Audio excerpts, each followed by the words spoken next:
Olá, meu amigo, olá, minha amiga. Mais uma vez estamos de volta com o nosso Fica a Dica falando hoje sobre imposto de renda. Quero dar continuidade a quem está obrigado, quais são as regras, a terceira regra, quem está obrigado a declarar o imposto de renda em 2020. Falamos no programa anterior a questão dos rendimentos tributáveis e dos rendimentos não tributáveis. Uma terceira regra é quem obteve ganhos de capital. Quem teve em qualquer mês de 2019 algum ganho de capital na venda de bens ou direitos sujeito ao pagamento de imposto de renda, terá de fazer a declaração de imposto de renda. É o caso, por exemplo, de quem vendeu um apartamento, uma casa, um imóvel, que realizou operações na Bolsa de Valores ou na Bolsa de Mercadorias ou de Futuros.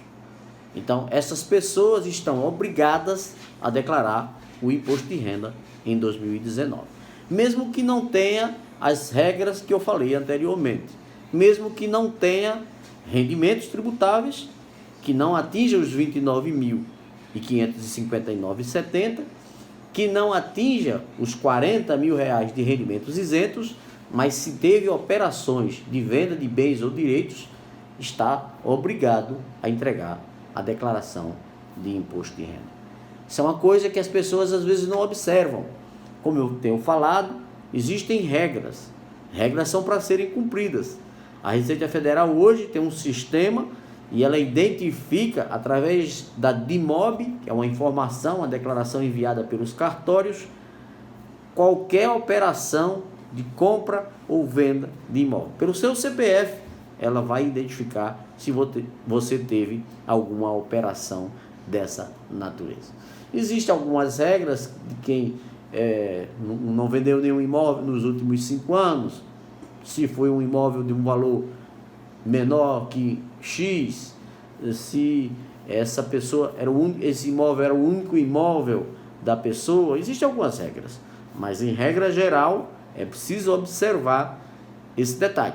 Se você fez uma operação de venda de um imóvel, está obrigado a seguir as regras e declarar o seu imposto de renda. Quem obteve receita bruta superior a R$ 142.798,50 através de exploração de atividade rural ao longo de 2019, precisa declarar os valores recebidos. Então, muitas pessoas plantam cana, vende a cana, cria gado, vende o gado, planta outros tipos de lavoura, vende essas lavouras, usa o dinheiro no banco, passa pela conta bancária e não declara o imposto de renda. Outra hipótese de obrigatoriedade é para quem quer compensar prejuízo de anos anteriores. Mas, para que isso seja possível, o contribuinte precisa declarar o imposto de renda. Por exemplo, se o contribuinte teve perdas na atividade rural de R$ 1 milhão em 2018, por exemplo, e teve um lucro agora de R$ 1.200.000, R$ 1.100.000 em 2019, ele pode usar o prejuízo lá de 2018 para compensar o lucro em 2019. Porém, para fazer isso, é necessário ter registrado as perdas através de uma contabilidade. Quem explora a atividade rural e tem receita superior aos R$ 42.798,50 está obrigado à escrituração do livro Caixa da Atividade Rural.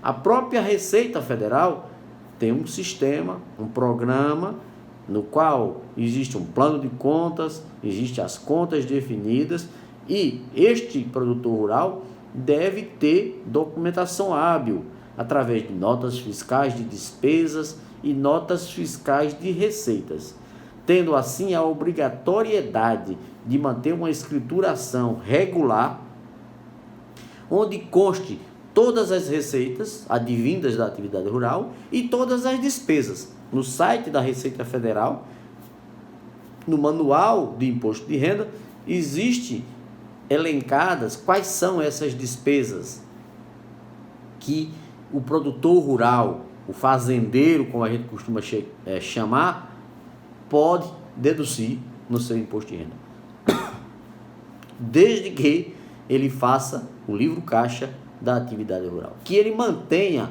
uma contabilidade simples, uma contabilidade bem simplória, mas que precisa ter, que precisa contratar um contador, contratar uma pessoa que tenha noção exatamente de contabilidade para escriturar mês a mês, dia a dia, os fatos relacionados àquela fazenda, suas receitas e suas despesas.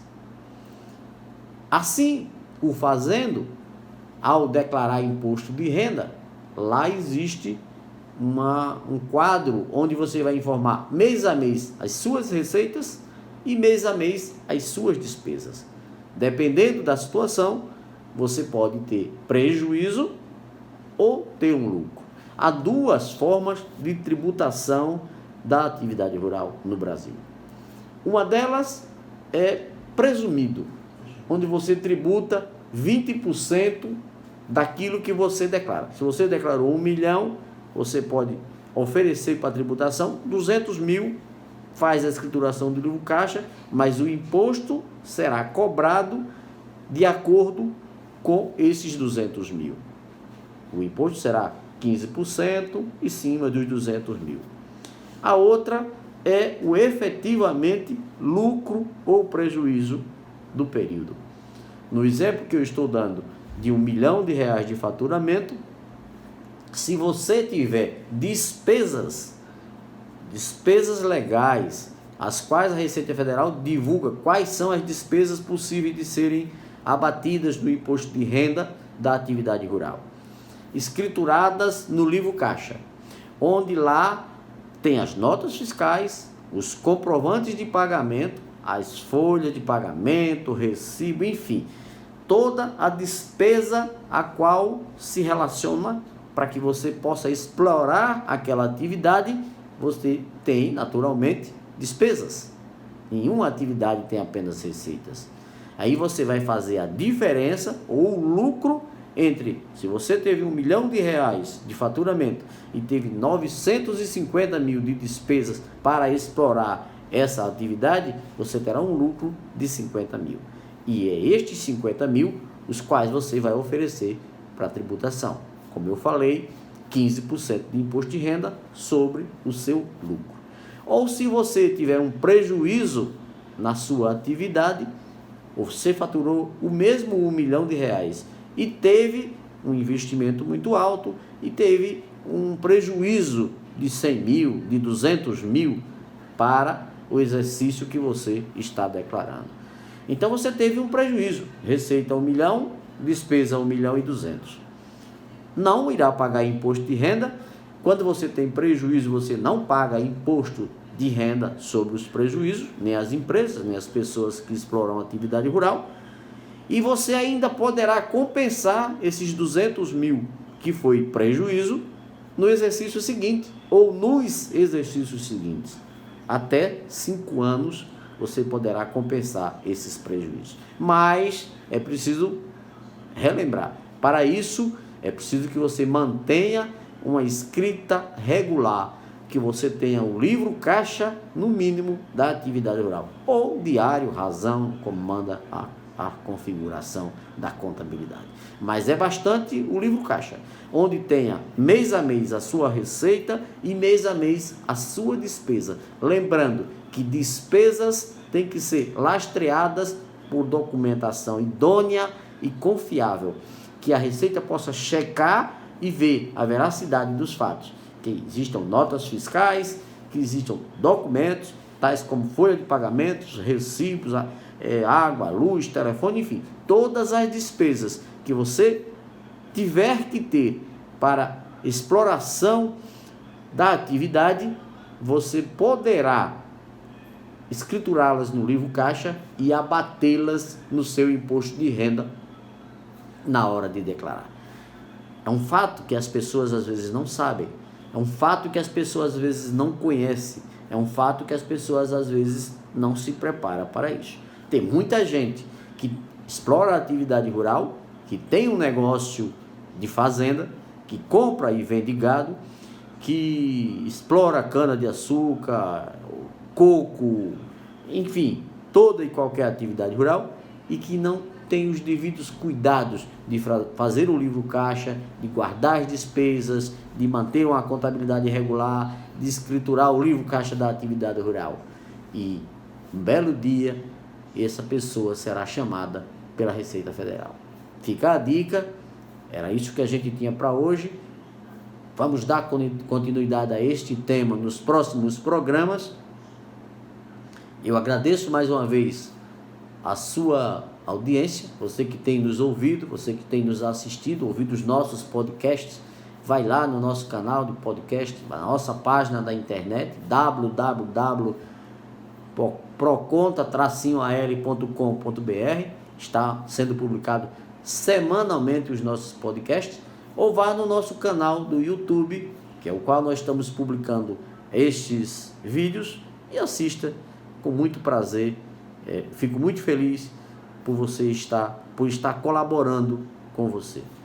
Fica com Deus, muito obrigado, até a próxima.